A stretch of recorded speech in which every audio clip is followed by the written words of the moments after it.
नमस्कार दोस्तों, आज हम आपको योगिनी एकादशी की बहुत ही सुंदर कहानी सुनाने वाले हैं।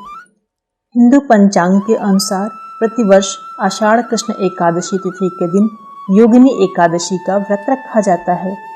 इसकी कथा के अनुसार एक समय की बात है, धर्मराज युधिष्ठिर कहने लगे कि हे भगवान, मैंने ज्येष्ठ शुक्ल एकादशी के व्रत का महात्म्य सुना। अब कृपया आषाढ़ कृष्ण एकादशी की कथा सुनाइए। इसका क्या नाम है एवं इसका क्या महत्व है। श्री कृष्ण कहने लगे कि हे राजन, आषाढ़ कृष्ण एकादशी का नाम योगिनी एकादशी है। इसके व्रत से समस्त पाप नष्ट हो जाते हैं। यह इस लोक में भोग और परलोक में मुक्ति को देने वाली है। यह तीनों लोकों में प्रसिद्ध है। मैं तुमसे पुराणों में वर्णित की हुई इसकी कथा कहता हूँ, ध्यान पूर्वक सुनो। एक समय की बात है, स्वर्ग धाम की अलकापुरी में कुबेर नाम का राजा रहता था। वह शिव भक्त था। प्रतिदिन शिव की पूजा किया करता था। हेम नाम का माली पूजन के लिए फूल लाया करता था। हेम की विशालाक्षी नामक एक सुंदर स्त्री थी।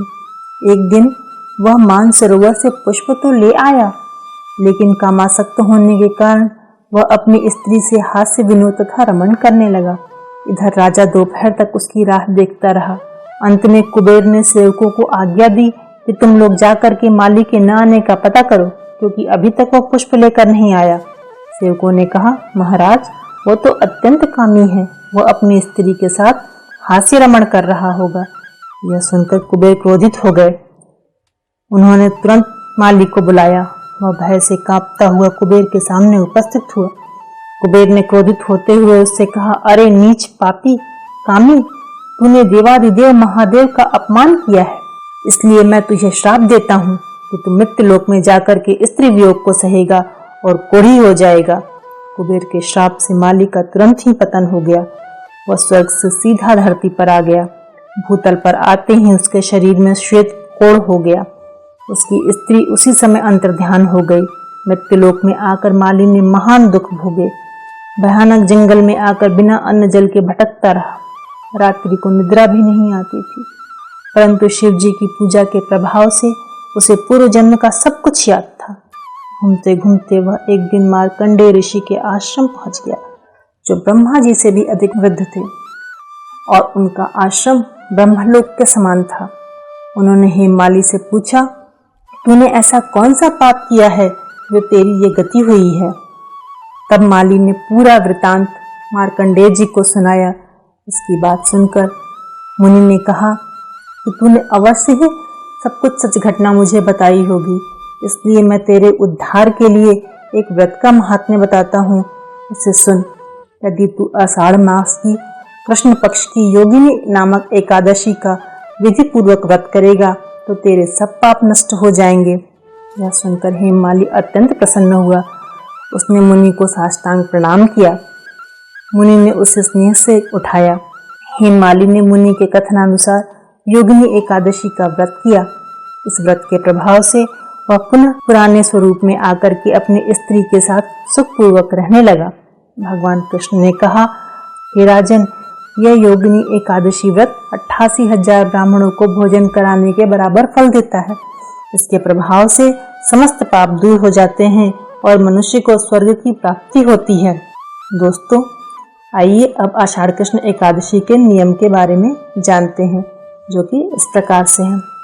आषाढ़ मास की योगिनी एकादशी आषाढ़ के कृष्ण पक्ष की 11 को मनाई जाती है। आषाढ़ कृष्ण एकादशी के एक दिन पूर्व यानी दशमी तिथि को ही रात्रि में एकादशी के व्रत का संकल्प करना चाहिए। अगले दिन सुबह स्नान आदि सभी क्रियाओं से निवृत्त होकर के श्री हरि विष्णु अथवा लक्ष्मी जी का ध्यान करते हुए शुद्ध घी का दीपक जलाएं। नैवेद्य, धूप, पुष्प तथा फल आदि पूजन सामग्री लेकर के सच्चे भाव से पूजन अर्चन करना चाहिए।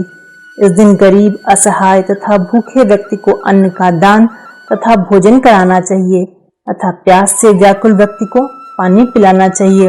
रात्रि में विष्णु मंदिर में दीप दान करते हुए कीर्तन तथा जागरण करना चाहिए। एकादशी के दिन द्वादशी तिथि को अपनी क्षमता के अनुसार ब्राह्मणों तथा गरीबों को दान करके व्रत का पालन करना चाहिए। ध्यान रहे, इस दिन पूरा दिन अन्न का सेवन निषेध है तथा केवल फलाहार करने का ही विधान है। दशमी से लेकर पारण होने तक का समय सत्कर्म में बिताना चाहिए तथा ब्रह्मचर्य व्रत का पालन करना चाहिए। इस व्रत के प्रभाव से मनुष्य के समस्त पाप दूर हो जाते हैं। योगिनी एकादशी से जुड़ी मान्यता के अनुसार इस दिन स्नान के लिए धरती की रज यानी मिट्टी का इस्तेमाल करना चाहिए। इसके अलावा स्नान से पूर्व तिल के उपटन को शरीर पर लगाना चाहिए। एकादशी के दिन सुबह स्नान आदि से निवृत्त होकर के व्रत का संकल्प लें। तत्पश्चात पूजन के लिए मिट्टी का कलश स्थापित करें। उसके बाद कलश के सामने शुद्ध घी का दीपक जलाएं। अब तुलसी पत्ते और फूल चढ़ाएं। फिर फल का प्रसाद चढ़ाकर विष्णु भगवान की विधि विधान से पूजा करें। एकादशी की कथा पढ़ें अथवा सुनें। अंत में श्री विष्णु की आरती करें। दोस्तों, अगर आपको हमारी कहानी पसंद आई तो प्लीज़ इसे लाइक, सब्सक्राइब और शेयर करना ना भूलें।